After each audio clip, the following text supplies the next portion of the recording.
আগে দিছি তেল, এবার দিছি পেঁয়াজ, এবার দিলাম আদা রসুন, এখন দিলাম মরিচ, এবার হলুদের গুঁড়া, এবার একটু নাড়াচাড়া দিলাম, আবার একটু পানি দিলাম, দিয়ে আবার নাড়াচাড়া দিলাম। আর দারচিনি, লবঙ্গ, এলাচ, তেজপাতা সব দেওয়া হয়েছে এটার ভিতরে। তারপর আলু দিয়ে একটা নাড়া দিলাম, তারপরে গোষ্ঠী ঢেলে দিলাম। ঢেলে দেওয়ার পর নাড়াচাড়া দিতেছি আমরা এখন।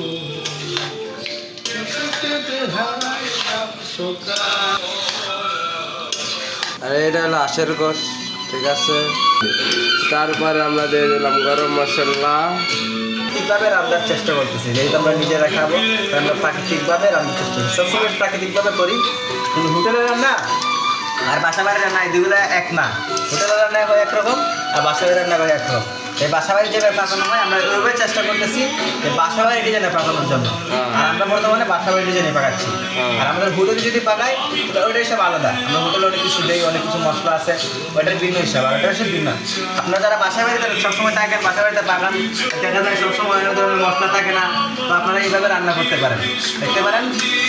ইনশাআল্লাহ আশা করি ভালো হবে, খারাপ হবে না। আর আমরা এখন ব্যাচেলার আছি। হ্যাঁ, আমরা বর্তমানে ব্যাচেলার। এই 4 দিনের বন্ধ আমাদের রেস্টুরেন্ট, এই যে নির্বাচনের বন্ধ, তাই আমরা আর কি 4 দিন তো আমাদের খাওয়া দাওয়া করতে হবে। আমরা তো খেয়ে তো আমরা যাবো না, নির্বাচন করলে তো কি আমরা দেশে যাই নাই, আমাদের ভোট হয়েছে ঠিকই, কিন্তু ভোট দেওয়ার মতন কেমন থাকে না আমাদের। তো আমরা কাজ করতেছি, কাজ করে নিজে খাবারটা নিজে রেখাইতেছি।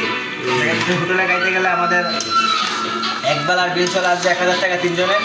কারণ আমরা চাইতেছি যে আমরা কিছুটা বাঁচার জন্য এবং কি আমরা নিজেরা নিজেদের মতো পাকায় খাওয়ানোর জন্য, যে রান্না হোটেলে পাওয়া যাবে না, এভাবে হোটেলে পাওয়া যাবে না। আমরা যেভাবে খাইতেছি হোটেলে পাওয়া যাবে না। কতগুলো হাঁসের মাংস? তাড়াতাড়ি হাঁসের মাংস 1000 টাকা পাওয়া গিয়েছিল। বুঝলি?